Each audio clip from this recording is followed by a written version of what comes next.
Et donc, voilà, la réunion sera enregistrée pour que les personnes qui n'ont pas assisté puissent y accéder si elles le veulent plus tard. Et puis là, il va être 19h, on va commencer. Salut Esteban. Mel, je te vois bien. Elliot aussi. Bon, bien, on va commencer. Il est 19h. Si Axel nous rejoint, eh bien, ce sera avec joie. Je vais un petit peu introduire tout le monde et puis on va commencer la table ronde. Cette table ronde, elle est sur le sujet de la bisexualité dans le cadre de transmasculinité. Nous avons normalement 4 intervenants. Je vais commencer par Axel qui n'est pas encore arrivé, qui est Axel Cazeneuve qui milite dans l'association Clarté à Toulouse. Elle organise les journées de soins communautaires et traduit des textes pour la page libre. Axel a aussi écrit un livre qui s'appelle Mieux gérer nos conflits et elle est contributrice du zine Bipan Première fois. Ensuite vient Mel. Mel milite dans les collectifs d'archives TPBGI, et au planning familial où il occupe un mandat de niveau national. Il a cofondé le zine Race dans l'espace qui parle de l'intersection trans-racisée en architecture. Il est également impliqué dans le milieu bisexuel où il écrit sous pseudonyme.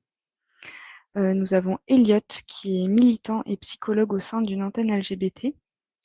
Il est formateur sur l'accueil des minorités LGBT, dont les publics BIPAN. Et il est également producteur de zines prolifiques sur les thèmes de la communauté, des call-outs, de la bisexualité. Et il a contribué au zine Bipan Première fois. Et enfin, nous avons Esteban qui est podcasteur et qui produit Priorité à droite, un podcast qui traite de la montée de l'extrême droite et des dynamiques communautaires. C'est également un ancien drag king au Maxi Queer qu'il a cofondé et il est également formateur en écriture documentaire et montage militant. Et il est militant à LFI. Il fait également des formations sur le TDS. Alors, je vais vous proposer de commencer un petit peu par nous parler, parler entre vous, de votre rapport à votre bisexualité. Est-ce que c'est quelque chose que vous avez découvert sur le tard? Est-ce que ça a été toujours une évidence? Et le lien entre votre orientation sexuelle et votre identité de genre et votre transition. Je propose à Mel de commencer si tu veux bien. Bonsoir. Alors, tu peux redire les éléments? Est-ce que j'ai toujours su que j'étais bi, c'est ça? Et le lien avec ma transition? Oui, c'est ça. Comment toi tu perçois ton orientation sexuelle? Est-ce qu'il y a eu un narratif et puis si ça a eu un impact dans un sens ou dans l'autre avec ta transition, oui. Ok. Eh ben non, au départ, je n'étais pas bi, je pensais être lesbienne et j'ai fait mon coming out lesbien, j'avais 13 ans, un truc comme ça. En fait, c'est à mes 18 ans que j'ai eu mon premier copain et depuis, bah, je me dis bi parce que d'ailleurs, je suis un peu le cliché bi, c'est-à-dire que j'ai eu 7 partenaires hommes et 7 partenaires femmes, genre à égalité, 50-50. Et sur ma transition, ça n'a pas eu, en tout cas sur transitionner ou pas, sur le choix, ça n'a pas eu d'implication. Par contre, maintenant, je vois que pour relationner avec des personnes, je préfère, on va dire, sortir avec des personnes bi, dans le sens où il y a toujours, enfin, ça m'est déjà arrivé que, par exemple, avec des hommes cis, je sois vu comme une meuf cis, donc ça me va pas du tout, et ou avec des lesbiennes, des meufs cis lesbiennes, que ce soit, enfin, enfin, que la personne est tellement attachée à son étiquette lesbienne, ce que je peux comprendre, que finalement ma transidentité soit effacée aussi, donc que je sois plus vue comme une meuf cis, et en fait, donc je préfère être avec des personnes bi. Enfin, maintenant, si après, l'amour et les attirances n'ont pas forcément de enfin, c'est pas forcément un choix, quoi, mais en tout cas, moi, je préfère sortir avec des personnes bis que je me sens plus sécurisé dans un sens de être entre les deux, entre guillemets, même si je suis pas forcément non-binaire, même si quand on est trans, on est un petit peu non-binaire quand même, enfin, c'est un autre sujet. Mais voilà, en tout cas, dans le choix de transitionner, ça n'a pas posé de questions. Mais globalement, maintenant, si je dois relationner avec des personnes, je préfère qu'elles soient bi et je me sens plus sécurisé là-dessus. Et étant une personne non blanche, je préfère aussi sortir avec des personnes qui ont déjà eu des relations avec des personnes non blanches. Parce que bah, à 30 ans, j'ai un peu la flemme, je crois, d'être la première personne avec qui une personne blanche va relationner et que des erreurs soient faites, on va dire des grosses erreurs, parce que les erreurs ça arrive et c'est ok de faire de la pédagogie, surtout avec des gens qu'on aime, mais de tout reprendre depuis le début, ça serait assez problématique. Voilà, désolé, j'étais un peu long, mais voilà. Merci. Il n'y a pas de problème sur la longueur, hein, c'était même, je trouve, un peu succinct, mais on pourra élaborer un peu plus après. Peut-être Esteban, tu peux nous en dire un peu plus sur ton parcours et comment tu perçois tout ça?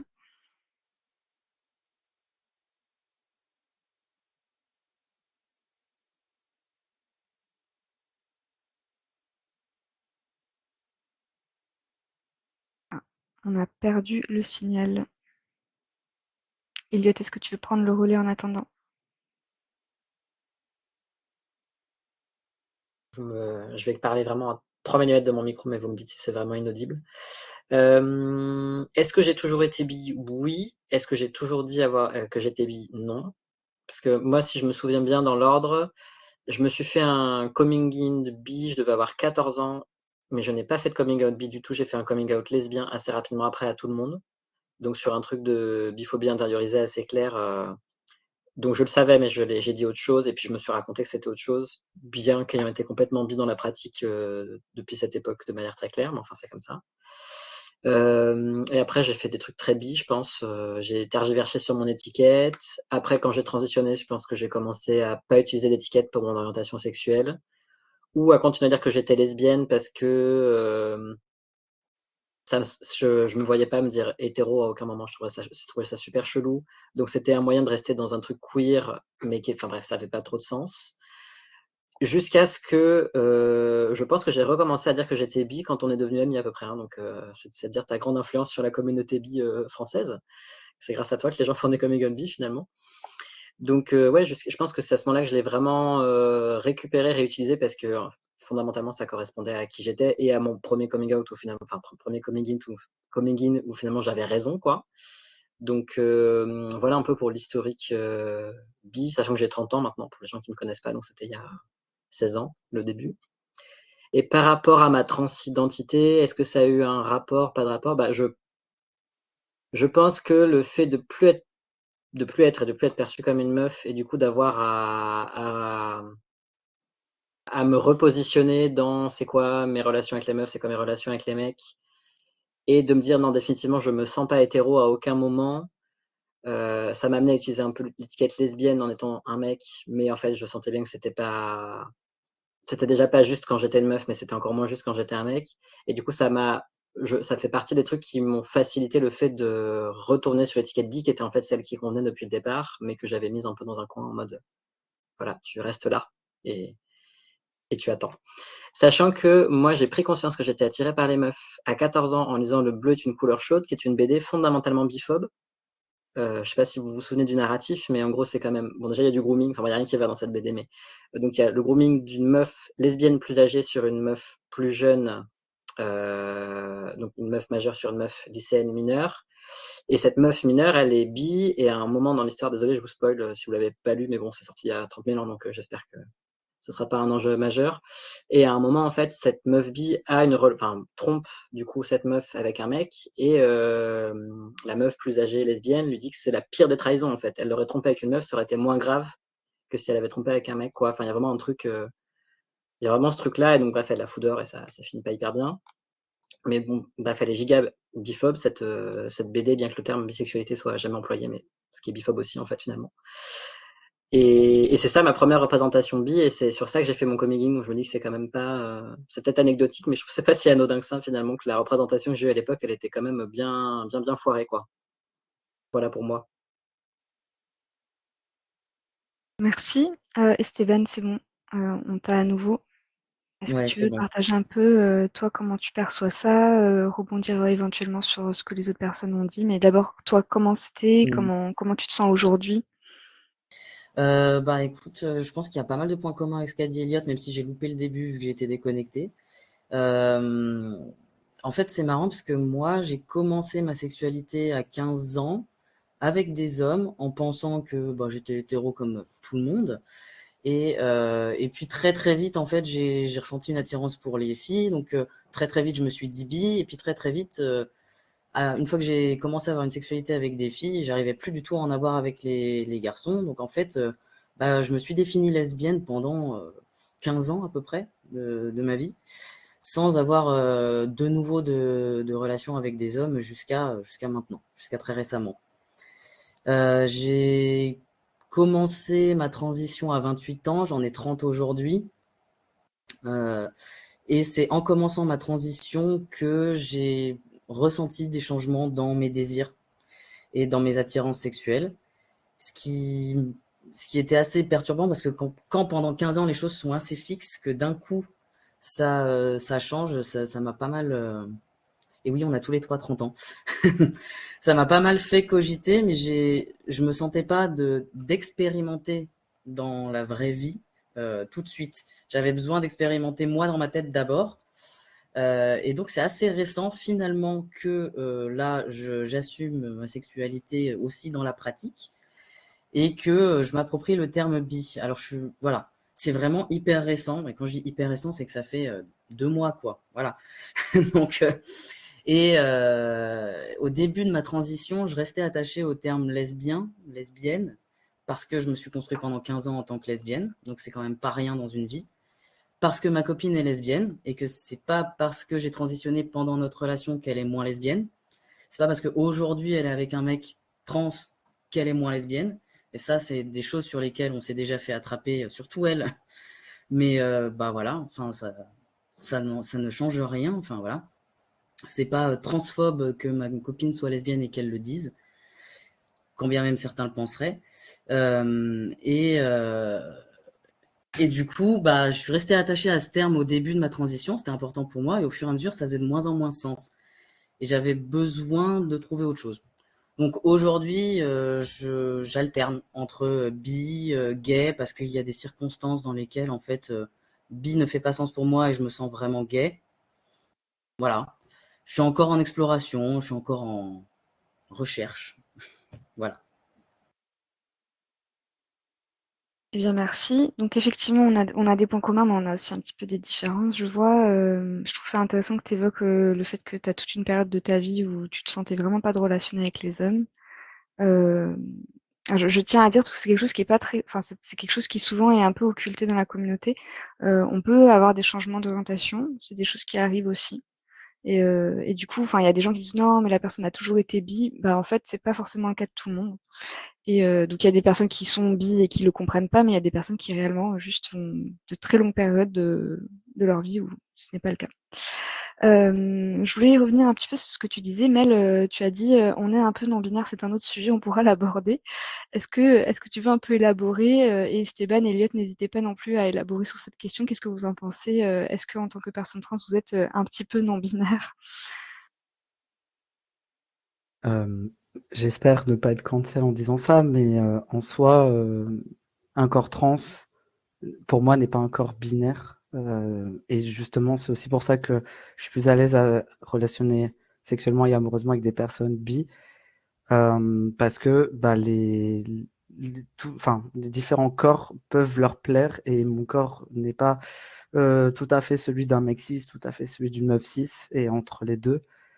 Et enfin, pour moi, c'est plus sécurisant, même, enfin, surtout sexuellement, en tant que personne transmasque, d'être avec des personnes bi. Après, voilà, moi, je me considère pas comme non-binaire, mais en soi, en tout cas, quand moi, j'ai pas envie d'avoir full passing, par exemple, je sais que j'ai du passing et qu'on m'appelle plus souvent monsieur que madame, par exemple, mais j'aime bien semer un peu le doute et je vois que dans les yeux des gens, il y a un peu le doute et notamment même sur mon orientation sexuelle, il y a plein de personnes qui pensent que je suis un mec cis PD et je me suis déjà fait cruiser dans le train par un mec cis PD de 50 ans là-dessus.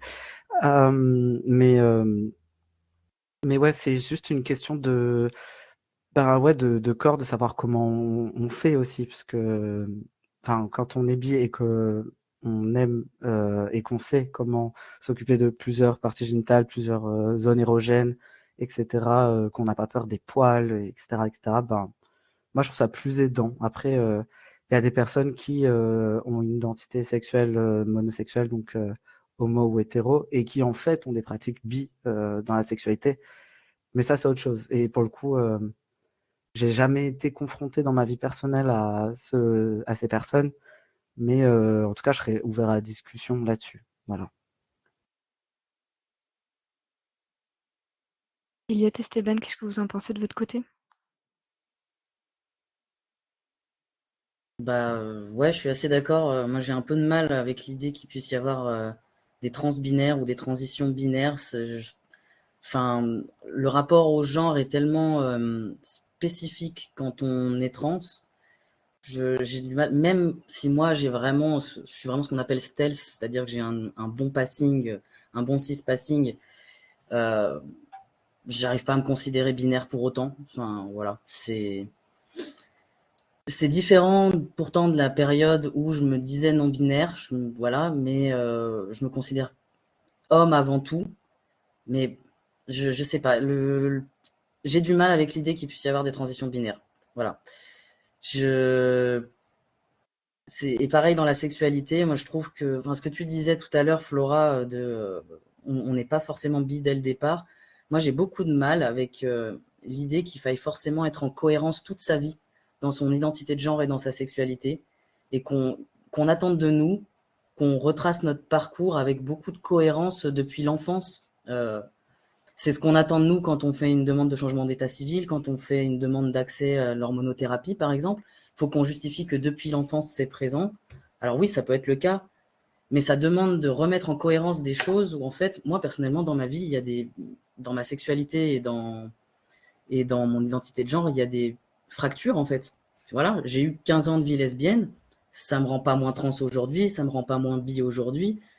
Est-ce qu'il faut que j'aille chercher dans ces 15 années de lesbianisme des indices de ma bisexualité et de ma transidentité? Bon, je sais pas. Je sais pas à quel point c'est vraiment pertinent, à quel point on pourrait pas accepter en fait que une vie peut être peut être fragmentée en fait.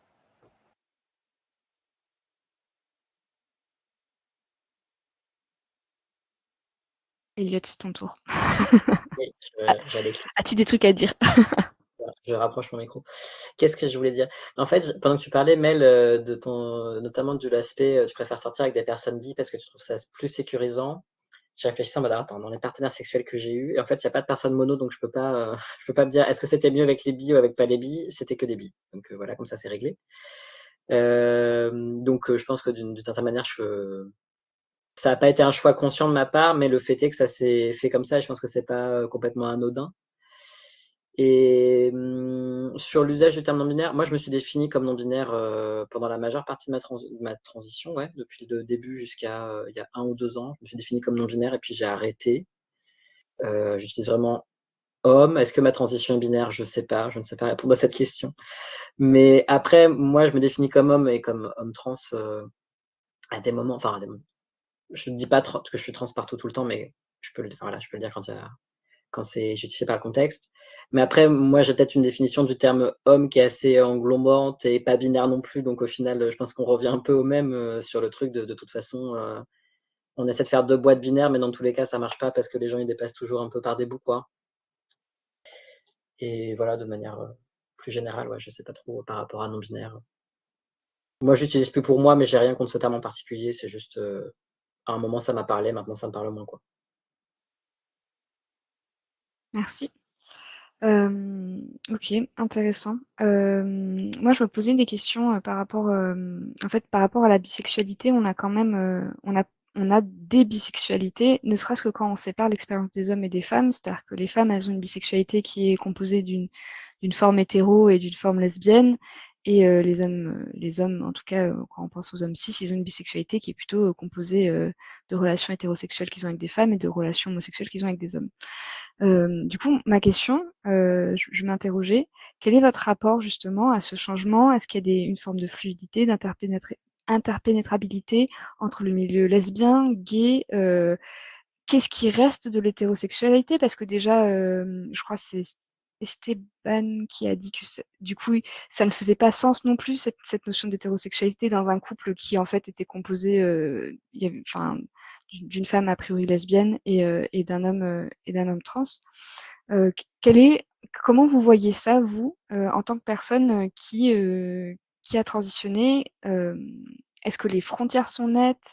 Est-ce qu'il y a une évolution? Qu'est-ce que vous pouvez dire d'avoir vu les choses d'un côté ou de l'autre, notamment par exemple par rapport à l'hétérosexualité? Et qu'est-ce que vous en pensez? Puisque si je comprends bien, vous avez à un moment été dans des cadres dits hétéros avant transition, avec des hommes cis, etc. Donc, quelles sont vos perspectives sur ces différentes bisexualités et votre rapport avec toutes ces communautés? Et je ne vais pas distribuer la parole, c'est la personne qui aura le plus de choses à dire qui prendra le micro en premier.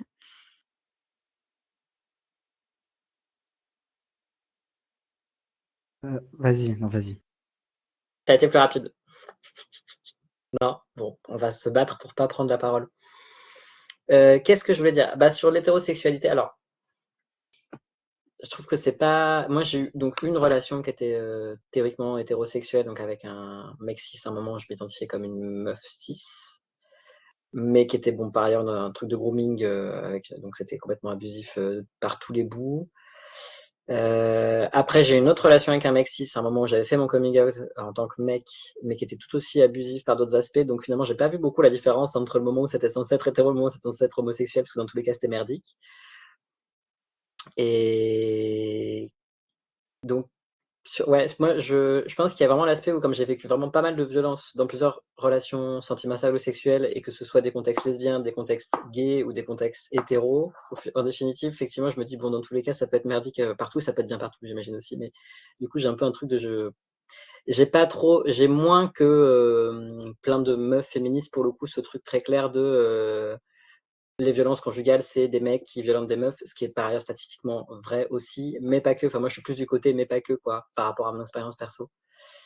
Et par contre, aujourd'hui, je j'ai plutôt l'impression de re-rentrer dans l'hétérosexualité avec donc une de mes partenaires actuelles qui est une femme cis, où les gens nous perçoivent comme un couple hétéro, et ça crée des espèces d'interactions sociales que moi j'avais jamais vues de ma vie, où les gens me disent des trucs à moitié sexistes, et je suis en mode attendez quoi? Ah oui, c'est vrai, putain, je suis censé être un mec cis hétéro, et oh là là, enfin bref, c'est très étrange, quoi. Et moi, du coup, c'est un truc que je découvre maintenant, que j'avais pas vraiment vécu, en tout cas, en plus, si je l'avais vécu, c'était en position de meuf, et là, je l'ai vu en position de mec, je suis en mode, c'est très bizarre. Ou des mecs essaient de faire de la connivence sur un truc chelou, je suis genre, pourquoi? Est-ce que tu veux Ça nous me en parlait dire à un peu moi. plus, détailler un petit peu, Qu'est-ce que donner j'ai comme exemple? des exemples? L'autre fois, par exemple, c'était il y a quelques mois, il y a une copine de ma partenaire qui est passée à la maison, et ou je sais plus où elles sont sorties, bref, toujours est-il qu'elles ont bu un café ensemble, et que la copine m'a dit: «Ah, je t'ai dérobé ta belle», et c'était une blague. Mais cette manière, moi j'étais là genre: «Bah, elle sort prendre un café comme un être humain autonome, enfin à quel moment il y a du dérobage dans l'histoire?» Enfin, c'était avec le côté, voilà, c'était dit sur ton de la blague, c'est pas une meuf giga sexiste par ailleurs, mais n'empêche que c'est ce genre de petites interactions, c'est pas des giga gros trucs affreux, mais c'est plein de petites choses comme ça, qui viennent replacer, où par défaut les gens vont penser que c'est plutôt moi qui fais le bricolage, et plutôt pas moi qui fais la cuisine, et en fait raté, c'est complètement moi qui fais à bouffer, et pas du tout moi qui fais le bricolage, je vous assure, à aucun moment. Enfin, il y a un peu des présomptions qui se font dans ce sens-là, où pour en vrai organiser des trucs de repas collectifs, on s'adresse pas à moi, alors que s'il y a quelqu'un à contacter sur la logistique, acheter des bottes de radis pour l'apéro, c'est vraiment moi qu'il faut aller voir, quoi. C'est pas plus moi que ma compagne. Donc c'est ce genre de truc, ouais, un peu sexiste et hétéro de base, que je découvre là récemment, que moi j'avais pas du tout vécu avant. Dans un contexte où cette relation-là, moi je la vis pas vraiment comme une relation hétéro, mais plus comme un truc. C'est aussi une personne bi, donc bi ou queer ou je sais pas quoi, mais en tout cas pas comme de l'hétérosexualité classique. Donc c'est vrai que c'est un peu décalé, il y a un peu un décalage entre, bah, par ailleurs je suis effectivement un homme et je suis perçu en tant que tel, et effectivement les gens perçoivent la bonne chose. Et en même temps, ils projettent des espèces de stéréotypes de couples un peu normés dans lesquels on n'est pas. Donc c'est ce décalage-là, il est toujours un peu bizarre et un peu rigolo. Et j'ai oublié la fin de ta question. Tu avais un autre bout à ta question, je sais plus ce que tu as dit. On peut passer la parole à Mel sinon. Oui, c'est vrai, on peut faire ça. Bah, globalement, tu as dit beaucoup de choses, Elliot, avec lesquelles je me reconnais, notamment dans le fait qu'on est perçu des fois dans un couple hétéro alors qu'on n'est pas un couple hétéro, et que les deux personnes ne se ressentent pas hétéro. Et en fait, moi j'ai une question, est-ce qu'il y a des personnes trans qui sont hétéros? Enfin, vraiment hétéros? Moi j'en connais pas. Je pense que ça existe parce que tout existe, mais mais j'en connais pas. Et en fait, ça d'ailleurs, c'est un truc qui tend à me faire plaisir, c'est que même les meufs cis lesbiennes ou les mecs cis PD relationnent de plus en plus avec des personnes trans, et même si ces personnes gardent leur identité Gwyn ou Pédale, elles, de fait, pour moi, elles ont une sorte de bisexualité, vu que, enfin, en lien avec le fait de une personne trans n'est pas si binaire que ça, à mon avis. Donc finalement, même si c'est déclaratif, c'est quelque chose qui même fait du bien à son identité, de fait, il y a quand même une forme de bisexualité. Donc je me demande si les personnes trans, finalement, sont pas toutes bi. Voilà. C'est peut-être du prosélytisme, je sais pas. Mais en tout cas, je sais qu'il y a des mecs trans vraiment que gays et des meufs trans qui sont lesbiennes, mais quid de leur partenaire? Voilà, c'est une question ouverte, hein, j'ai pas la réponse. Et, je voulais rajouter que oui, en fait, c'est selon comment on est perçu. Moi, je sais pas comment je suis perçu. Vraiment, j'en ai aucune idée. Parce que des fois, j'ai souvent droit au monsieur, madame, ou ah, pardon, je crois que vous étiez un monsieur, et moi je suis oui, c'est le cas. Ah, ok. Enfin, c'est un peu gênant. Donc, puis même, je suis pas très démonstratif, peut-être aussi dans l'espace public avec mes partenaires. Donc, il n'y a pas ce truc d'être perçu comme un couple déjà. Alors, comme un couple hétéro, lesbien ou PD, je n'ai pas, ou bi, enfin même bi, j'imagine qu'on n'est pas vu et perçu comme bi. Il faudrait inventer des codes bi, peut-être, ce serait sympa, je sais pas. Mais bah non, voilà, voilà, je pense pas être perçu comme dans un couple bi, mais en tout cas, je sais que ouais, les gens, et notamment la famille, peuvent projeter des choses, notamment quand on est en début de transition ou quand on est juste dans une transition qui est totalement OK, sociale, de «Ah, mais c'est quand que vous faites des enfants?» ou ce genre de choses. Et moi, je me reconnais pas du tout là-dedans, et en fait, je sais que ça a pu me blesser quand je relationnais avec des mecs cis, alors qu'eux-mêmes n'étaient pas forcément hétéros.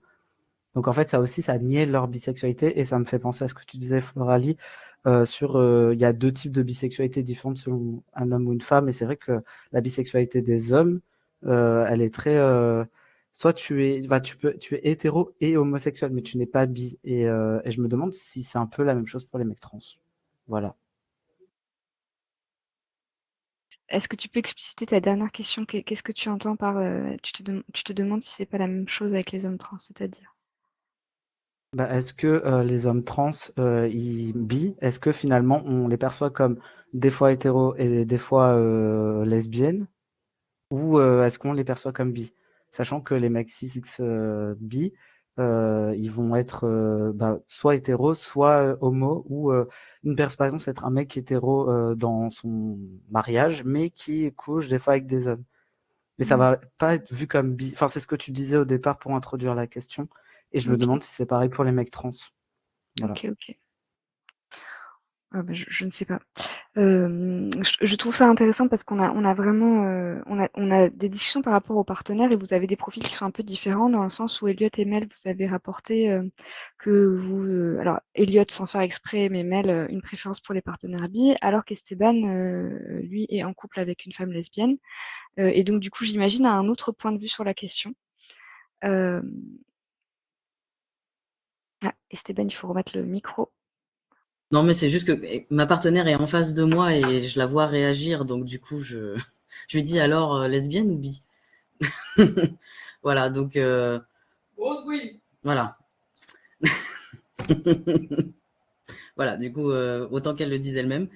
Et bah du coup, je sais pas, je te laisse peut-être terminer ta question, Flo, mais il y avait plusieurs choses sur lesquelles je voulais rebondir, qu'ont dit Elliot et Mel. Non, ma question, c'était effectivement ça, c'est la perception par rapport au couple, parce qu'effectivement, il y a toutes sortes d'expériences, et ah, on a perdu Elliot. Il y a toutes sortes d'expériences, et effectivement, bah, il y a des hommes trans qui sont en couple avec des femmes lesbiennes, ça existe aussi, donc c'était pour rebondir là-dessus. Donc tu nous confirmes, enfin en tout cas ta partenaire nous confirme. Mais si tu avais d'autres choses à dire sur les autres sujets, je te coupe pas dans ton élan, vas-y. Ouais, bah ce que disait Mel là, ça me fait écho pas mal à ma situation, parce que c'est vrai que moi, très clairement, selon les contextes, je suis perçu comme hétéro ou comme homo, mais je suis jamais perçu comme bi. Voilà. C'est que ce soit, enfin, par exemple, dans le contexte du travail, on sait que j'ai une copine, je suis hétéro. Dans la tête des gens, du coup, je suis hétéro. Euh, et du coup, ça me fait aussi penser à pas mal d'anecdotes dans le même style qu'Eliott, où du coup, il y a une espèce de connivence qui est recherchée par d'autres hommes hétéros ou même des femmes hétéros cis à travers des choses un peu sexistes, pas forcément sexistes, mais je sais pas, moi, quand je vais chez le barbier, à chaque fois, on me demande quand est-ce qu'on va faire des enfants avec ma copine, quoi. Enfin, bon, voilà, quoi. C'est hyper étrange. Et je sais pas, au travail, c'est par exemple des femmes qui vont passer et qui vont dire ah bah c'est bien calme dans le bureau, ah bah c'est normal, il y a que des hommes. C'est super étrange d'être dans la position, du coup, enfin d'avoir changé de position sociale vis-à-vis du sexisme et qu'on attende de moi une espèce de complicité avec ça. Je suis un peu désarmé, déstabilisé. Des fois, j'ai du mal à réagir tout de suite parce qu'en fait, je comprends pas tellement cette nouvelle situation sociale. Alors, de mieux en mieux maintenant, mais au début de ma transition, c'est vrai que j'étais un peu qu'est-ce qui se passe? Et du coup, le temps que j'y réfléchisse, bah, c'était trop tard et j'avais pas réagi à la situation, quoi. Donc, maintenant ça va, je maîtrise un peu mieux. Enfin, je suis plus à l'aise avec la position sociale que j'occupe maintenant. Euh, mais ouais, c'est quand même marrant qu'on nous prenne pour un couple hétéro avec ma meuf et qu'on nous colle des stéréotypes un peu comme ça. Je veux dire, il suffit de la voir. En général, c'est quand les gens ne la connaissent pas et ne l'ont jamais vue qu'ils ont ce genre de réaction. Quand ils l'ont en face d'elle, bizarrement, on nous prend beaucoup plus pour un couple queer. Ça calme tout de suite. On sait que c'est à elle qu'il faut demander de réparer le robinet. C'est pas à moi. Voilà. Il suffit de la voir pour le savoir. Enfin bon, ça nous fait beaucoup rire, vraiment. La voisine de palier qui est assez âgée, une fois avait un problème comme ça, elle avait toqué. C'est ma copine qui avait ouvert la porte. Elle avait demandé au monsieur de venir parce qu'il fallait réparer sa robinetterie. Et vraiment, je lui ai dit ah non non non, c'est pas moi qui dois venir, c'est elle. Et voilà. Donc c'est assez drôle en fait les choses que les gens projettent. D'un côté, comme tu dis, Elliot, ça veut dire qu'ils nous perçoivent correctement, c'est-à-dire comme un homme avec une femme. Mais d'un autre côté, il y a tous les clichés, tous les stéréotypes hétéro-sexistes qui viennent se coller dessus et qui ne nous correspondent pas et qui viennent faire sonner un truc très en décalage avec la réalité, en fait. À l'inverse, par contre, quand je suis avec un homme cis gay, je ressens pas ce décalage-là. Que je sois perçu comme un homme gay, là, ça me provoque pas le même décalage. Peut-être aussi parce que c'est quelque chose de nouveau et d'un petit peu excitant, je sais pas, mais voilà. Ça reste là pour le coup, j'ai pas de réponse à ça. Mais... Eh ben, je te propose qu'on embraye justement sur ce sujet, la communauté gay et la communauté bi. Comment est-ce que vous percevez ça? Et aussi la communauté gay et la communauté transmasque. Qu'est-ce que vous avez à dire sur ces points de rencontre qu'il y a, en tout cas les vôtres? On parle toujours de nos expériences personnelles. Euh, est-ce que c'est un sujet que vous avez envie d'aborder aussi, hein? On peut aussi changer de sujet, il n'y a pas de problème. Mais si vous avez des choses à dire là-dessus, je vais vous laisser prendre le micro. Ou sinon, on change de sujet.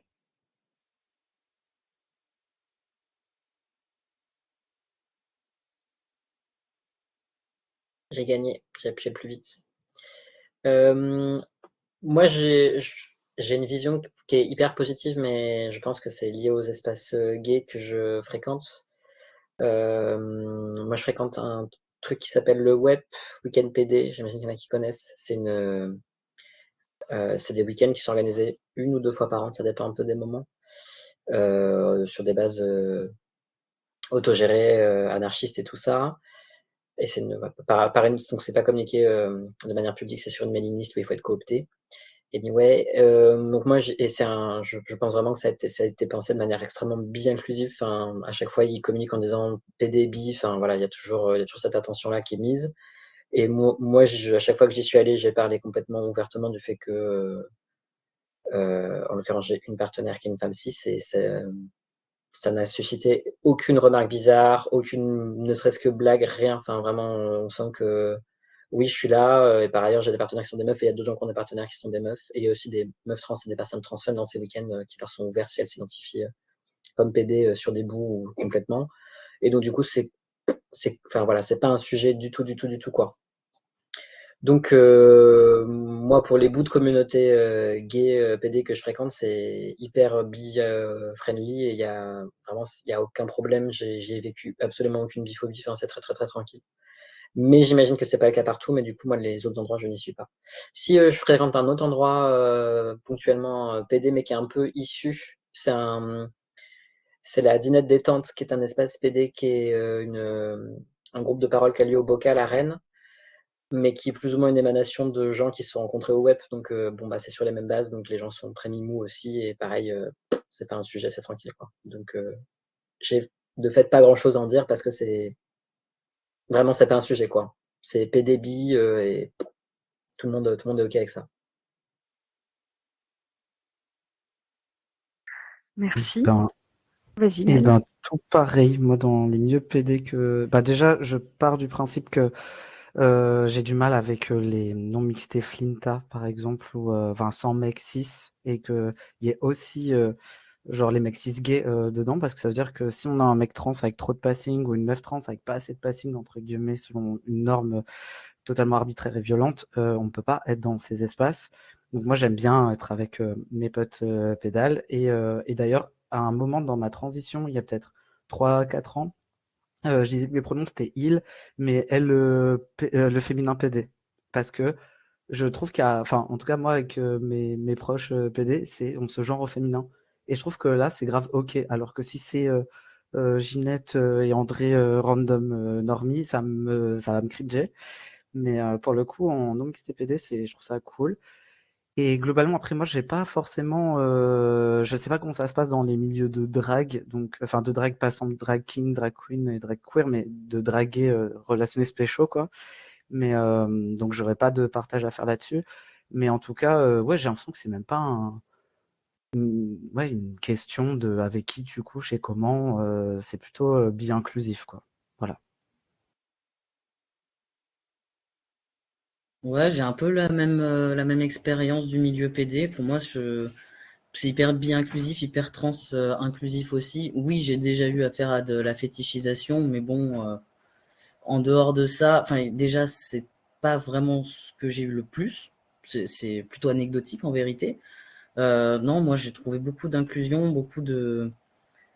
euh, Moi, ça me fait du bien d'explorer ma sexualité avec des gens qui l'explorent aussi, soit des hommes cis gays ou d'autres personnes, des gens qui savent pas tout sur la transidentité, qui prétendent pas avoir toutes les réponses sur leur propre sexualité non plus.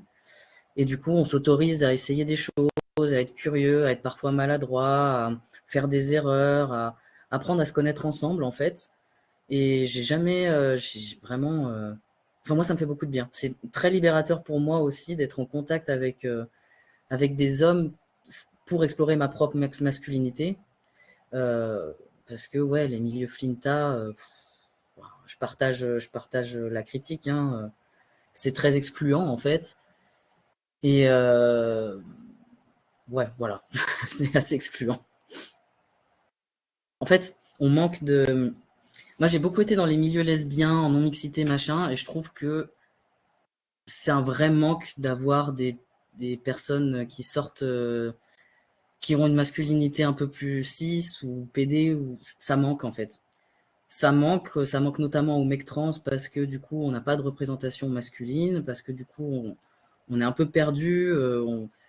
L'homme, c'est l'ennemi et c'est que ça. Donc, du coup, si on veut devenir un mec, forcément, on devient l'ennemi. Donc, ça, moi, perso, ça a retardé ma volonté de transitionner.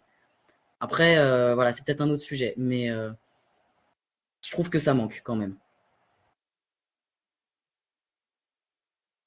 Merci. Alors, je vous propose une dernière question et après on passera à une séance de questions-réponses si les personnes veulent poser des questions dans la salle. Alors bon, du coup, moi j'ai un travail sur le fait de former une communauté bisexuelle et cette communauté, elle est majoritairement portée par des femmes cis bisexuelles qui sont de tous les bisexuels, celles qui ont le moins accès à de la communauté. Donc forcément, celles qui vont se surinvestir dessus. Mais du coup, en fait, on croise par exemple des personnes trans qui sont bisexuelles, mais comme il y a une communauté trans qui existe, la bisexualité prend pas tant de place que ça dans leur vie ou dans leur conceptualisation de leur oppression. Et donc, ma question, c'est, vous êtes trans, vous êtes bi, euh, quel est votre rapport avec la communauté bisexuelle naissante? Comment est-ce que vous gérez la transphobie qu'on peut y trouver?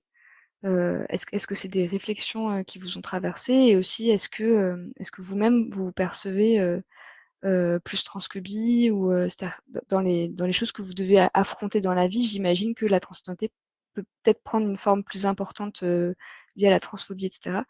Je vois qu'Esteban, il y a eu une petite déconnexion, donc je résume. C'était la question, c'était quid de la transphobie dans les milieux bi qui sont en train d'émerger et aussi de votre perception par rapport au fait que vous soyez doublement queer, à la fois bi, à la fois trans. Voilà. Bon, je vais vous relaisser saisir le micro. Non, je vais donner le micro à Mel parce que Mel, tu laisses le micro aux autres à chaque fois. Mel, qu'est-ce que tu peux nous dire sur ces questions?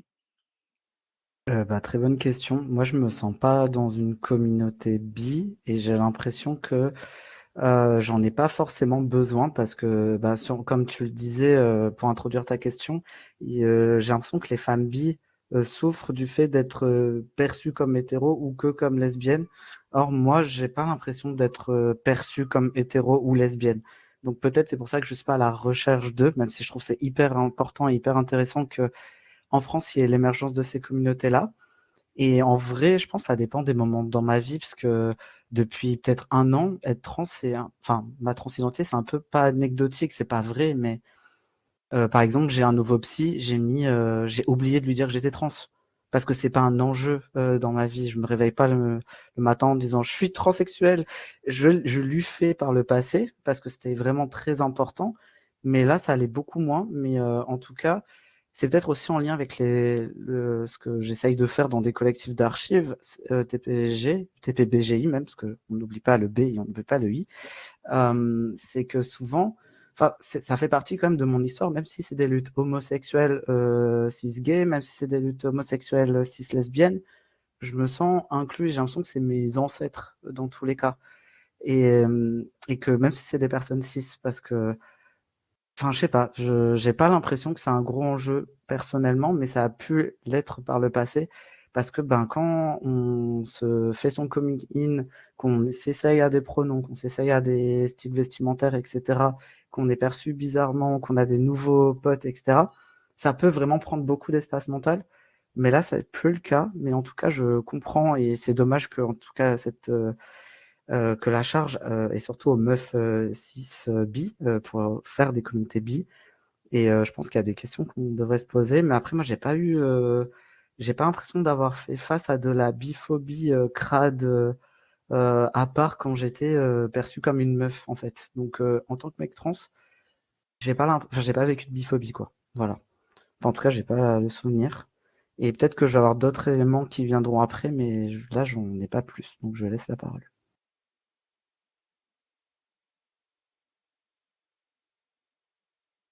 Battez-vous pour le micro. Allez, cette fois-ci, c'est moi qui le prends. Ouais, moi, je pense plus à des anecdotes qui sont arrivées à des personnes autour de moi plutôt que moi. Mais il y a vraiment un truc qui m'a marqué. Un jour, il y a une amie, enfin, quelqu'un, enfin, on n'est peut-être pas assez proche pour se dire ami, mais bon, quelqu'un que je connais qui m'avait partagé ce qu'elle avait vécu. Euh, elle est bi. À ce moment-là, elle sortait avec un mec non-binaire. Mais avec un cis-passing. Et elle était drague. Donc, enfin, faisait du drague. Donc, elle était beaucoup dans les soirées queer, dans les soirées drague et tout ça. Et elle est venue un jour avec son mec à une soirée. Et quelqu'un s'est tourné vers son mec et lui a dit ah bah toi c'est sûr, tu sais pas ce que c'est les oppressions.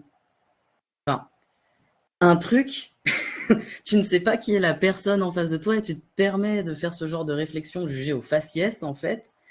Et du coup, la personne que tu exclus à ce moment-là, c'est même pas la personne que tu identifies comme étant l'ennemi parce que homme cis. En fait, c'est sa meuf qui est bi et qui est queer que tu es en train d'exclure. Donc, je trouvais ça d'une violence. Enfin bon, ça m'a laissé choqué. Donc, encore aujourd'hui, quand je repense à cette anecdote, je me dis, mais enfin, ça va pas du tout. Et bah, plus personnellement, c'est ma copine qui fait du stand-up, qui du coup parle du fait que voilà, elle est lesbienne, elle sort avec un mec trans. Enfin, l'humour est un outil politique assez puissant quand même, je trouve, et qu'on a tendance à oublier des fois. Moi, je connais son sketch, j'ai validé toutes les blagues, je trouve ça très très drôle. Et il y a quand même quelqu'un qui est venu la call out parce que ce serait transphobe de dire qu'elle est lesbienne puisqu'elle sort avec un mec trans. Et comme je l'ai défendu, évidemment, je me suis fait call out aussi dans la foulée. Et comme un ami nous a défendu, il s'est fait call out aussi. Et donc, ce qui s'est passé, c'est quand même qu'une meuf lesbienne et 2 mecs trans se sont retrouvés avec littéralement des menaces de mort de la part d'autres personnes trans. C'est bon pour vous? Voilà. Donc, voilà, je trouve que en fait, il faudrait arrêter de vouloir mathématiser les orientations sexuelles, les identités de genre, de dire ah bon bah puisque t'es lesbienne, tu peux être attirée que par les meufs, sinon t'es pas lesbienne, ou alors c'est transphobe si tu dis ça. Oh bah puisque t'es trans, tu peux plus être ci ou tu peux plus être ça. Ou...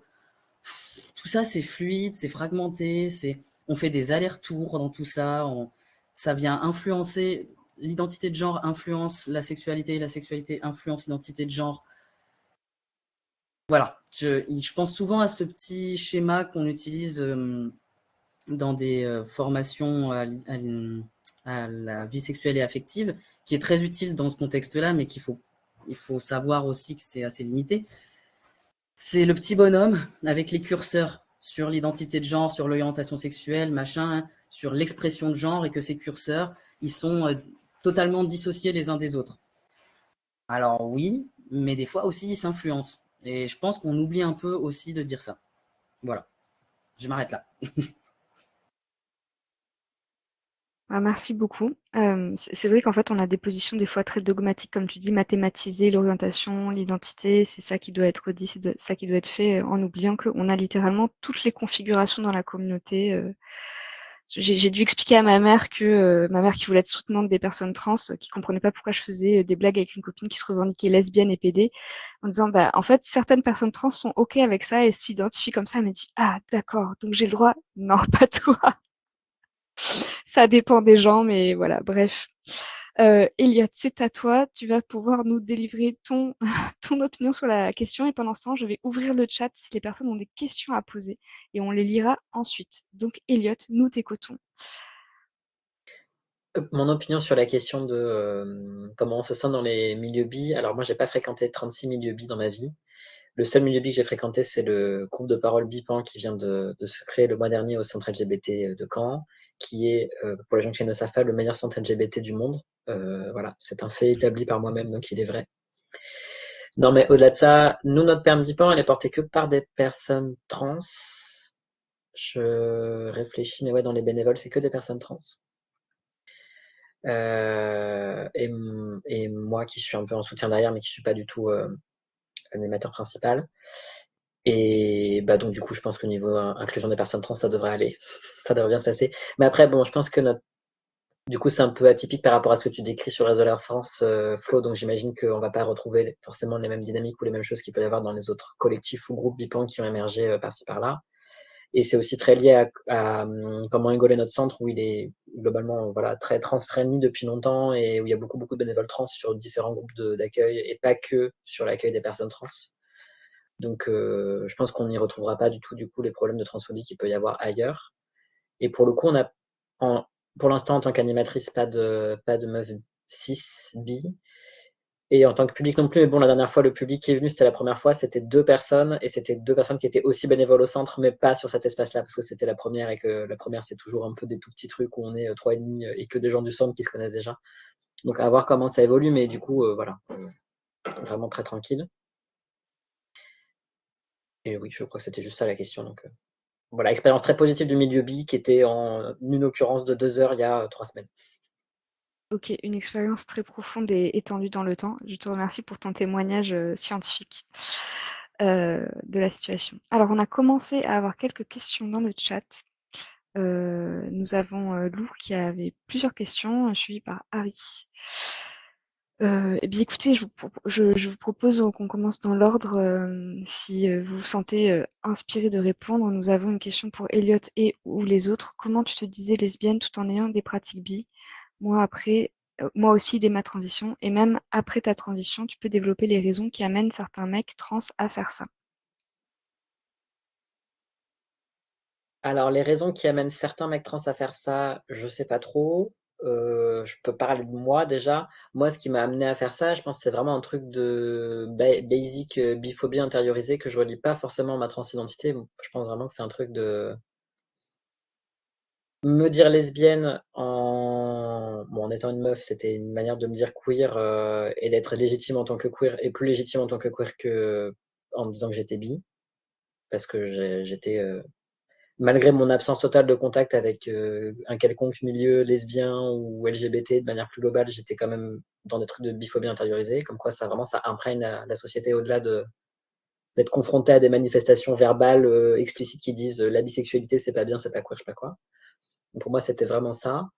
Et quand j'ai commencé ma transition, je pense que c'était la continuité de la même chose, c'est-à-dire que j'avais pas envie de définir ma sexualité comme un truc hétéro, et en même temps, j'utilisais toujours pas le mot bi, je pense, par des trucs de biphobie intériorisée. Donc, j'utilisais, enfin, c'était un peu par défaut lesbienne, quoi. Comme ça continue à dire un truc queer, sans utiliser une étiquette bi qui était pas accessible du fait d'un truc encore de biphobie intériorisée, pas dégrossi, et en disant pas hétéro, puisque hétéro, c'était ça ne vibe pas avec mon être. Juste. Donc pour moi, c'est vraiment un truc de biphobie intériorisée, basique. Et en l'occurrence, je suis un mec trans. Et en fait, je pense que d'autres gens, d'autres personnes cis vivent exactement la même chose. Je ne fais pas de lien spécifique avec ma transidentité ou avec la transmasculinité non plus. Je vous propose qu'on passe à la question d'Harry avant de prendre les autres questions qui suivaient de Lou. Pour tout le monde, bonjour, c'est quoi votre rapport au T40? Donc pour les personnes qui ne connaissent pas le T40, ce sont les personnes trans qui relationnent entre personnes trans.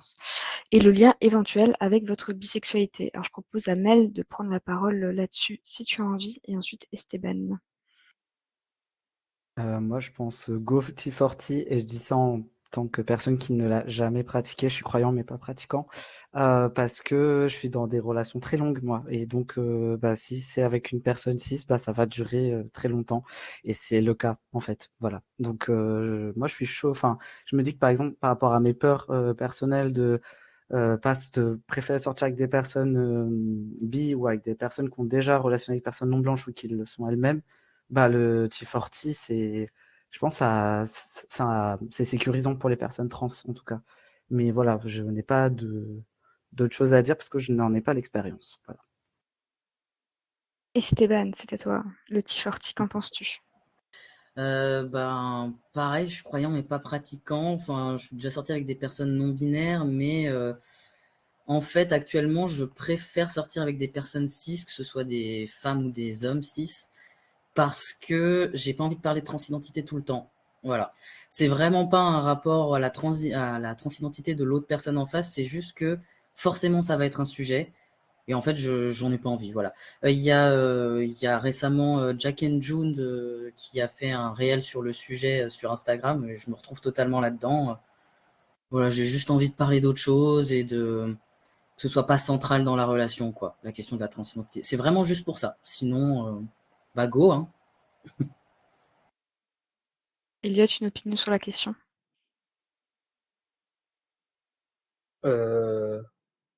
Moi, c'est pas un critère qui influence. Je pense qu'au début de ma transition, quand quand j'étais peut-être moins sécure dans mon apparence et tout ça, ça aurait pu être un critère, mais en fait, ça n'en est pas tant un. Actuellement, donc j'ai une relation longue avec une personne non binaire, où la transidentité n'est pas le sujet, malgré le fait qu'on soit 2 personnes trans, ça n'en fait pas un sujet central. Et j'ai une relation, moins longue, mais qui va avoir, je sais plus, 3-4 ans, j'ai oublié, au secours.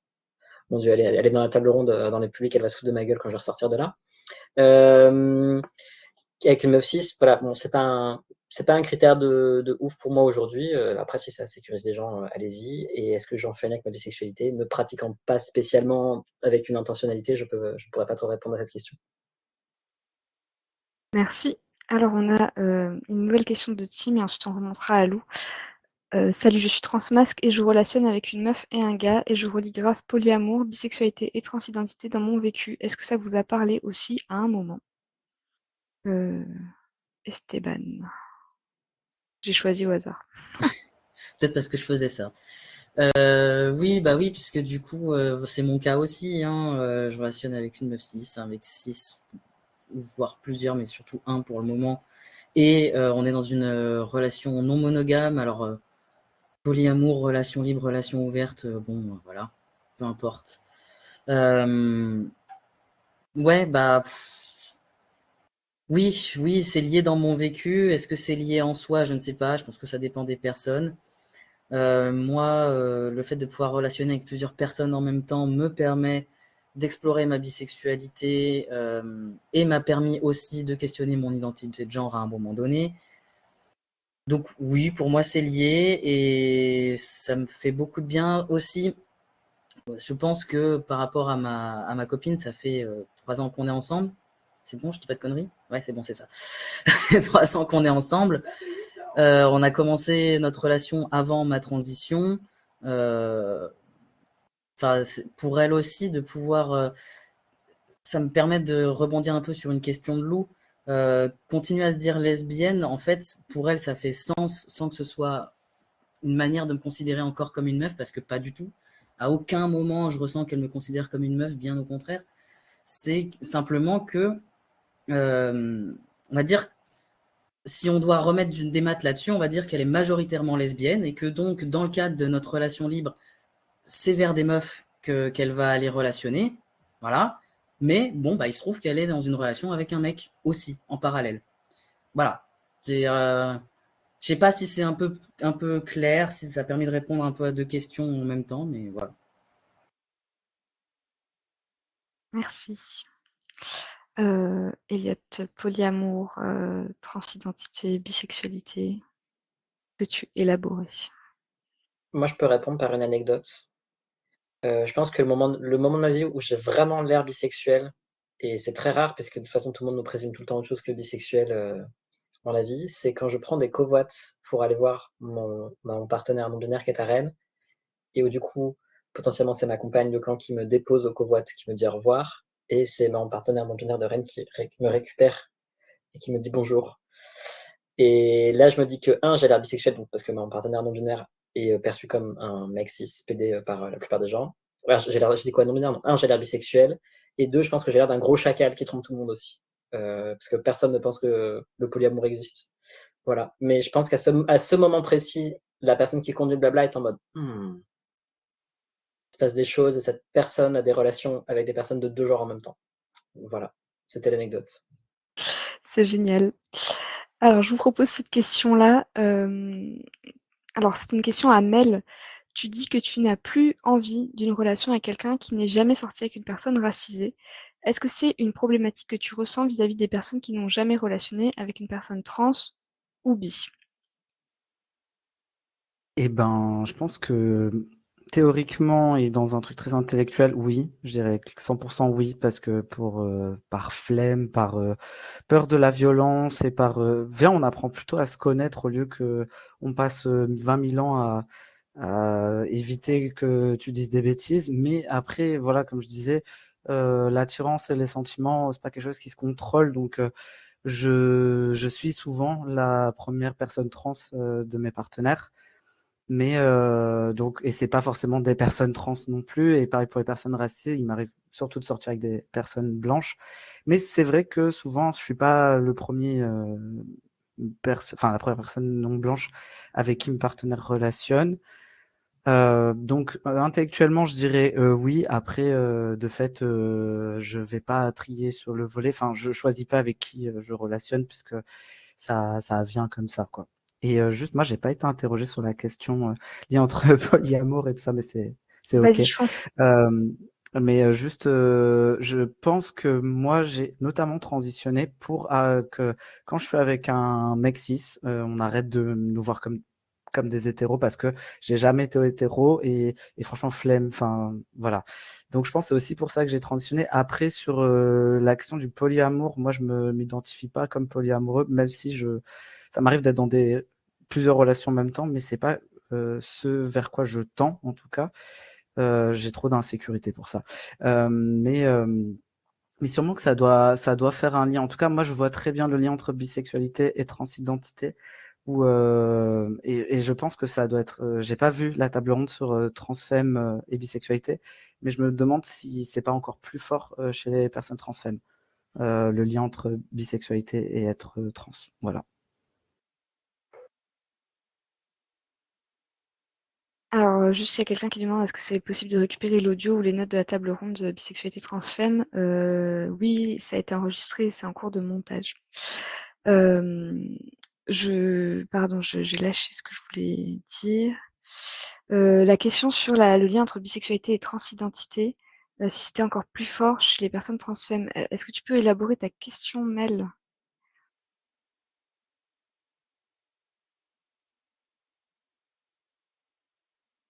C'est une question qui était écrite. Non, non, en fait, pardon, c'est que j'ai Ah, pas pour compris rebondir. la conclusion de ce que tu disais, où Ah tu oui. disais que tu voyais vraiment le lien pour toi et tu te demandais si c'était un lien qui existait aussi chez les personnes transfemmes, et même encore plus fort. Ben, je pensais au fait que je pensais à la fétichisation notamment. Et le fait aussi au TDS, où c'est surtout des meufs trans qui font du TDS plus que des mecs trans, sachant que les mecs trans qui font du TDS, souvent, ils vont performer un cis-passing féminin, parce que c'est ce qui rapporte le plus, malheureusement. Et je me demande, après, j'en sais rien, c'est vraiment une question ouverte, mais si, en tout cas, pour les personnes transfemmes qui ont ou qui font du TDS, il n'y a pas ce truc très fort de je vais te fétichiser pour ton corps trans et les mecs hétéros qui vont aller comme clients, qui vont être clients, qui vont pas expérimenter une bisexualité avec des meufs trans. Et je pense que ça peut aussi arriver auprès des mecs trans. Mais c'était une question que je me posais à moi-même. Je pense que j'ai parlé un peu trop vite. Voilà.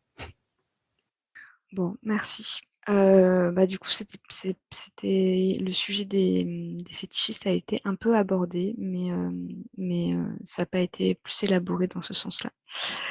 Mais nous arrivons à la fin de cette table ronde. Alors, on va faire un dernier petit tour de table si vous avez envie de rajouter quelque chose, une anecdote ou une réflexion sur le sujet, et ensuite nous nous séparerons. Alors, je vous laisse. Non, je vais demander aux gens. C'est quand même, c'est mon rôle de distribuer la parole. Elliot, est-ce que tu as un mot de la fin?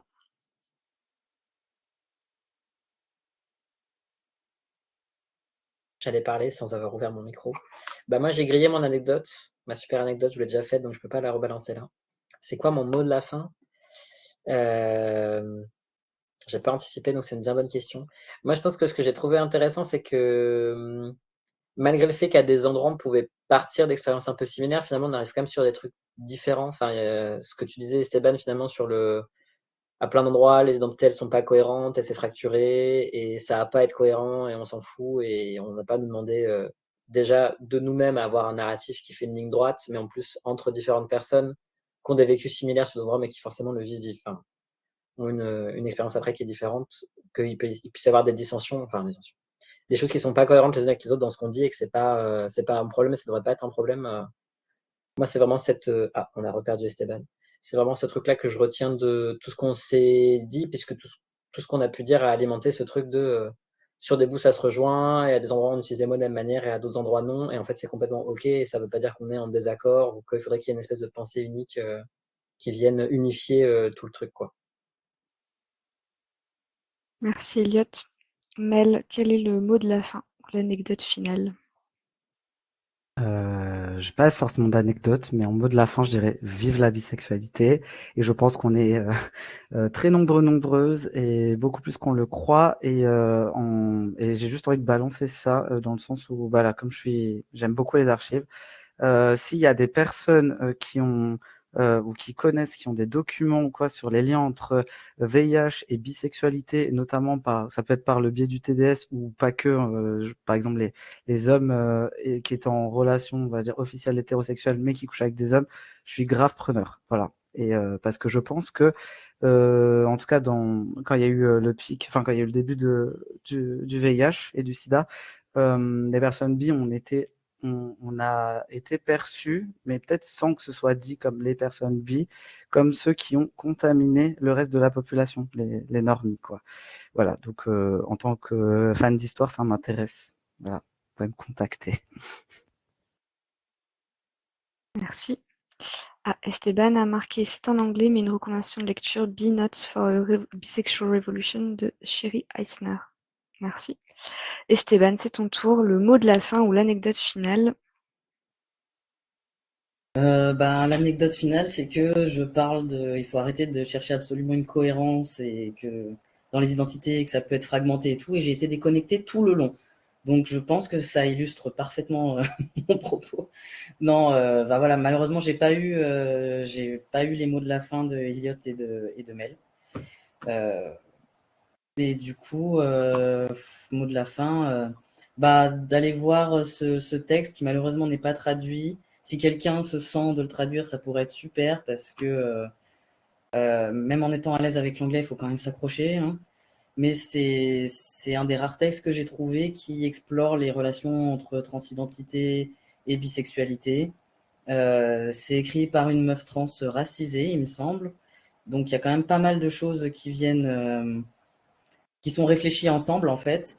Et il y a une chose qu'elle dit que je trouve vraiment intéressante, et ce sera ça mon mot de la fin, c'est, je vais essayer de le retrouver dans mes notes.